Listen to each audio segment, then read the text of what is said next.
Samantala, inihayag ng Philippine Coast Guard nitong Lunes na namataan ng isang Chinese flag research vessel na pumasok sa Mapanas, Northern Samar.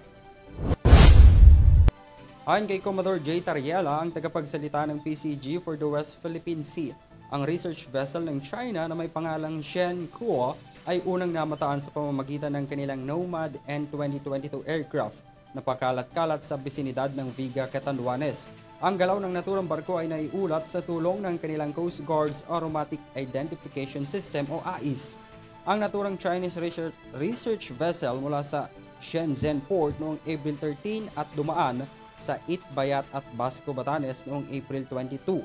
Saka ito nagtungo sa katimugang bahagi sa loob ng 11 nautical miles ng baybay ng Mapanas, Northern Samar noong April 25. Pagkatapos ay muli itong naglayag pahilaga hanggang sa makarating sa katubigan ng Catanduanes kung saan na-monitor ito ng Armed Forces of the Philippines. Ito na ang ikalawang pagkakataon na may namatang research vessel ng China sa silangang bahagi ng bansa kung nasaan ang Benham Rice na mayaman sa mineral at natural gas deposits.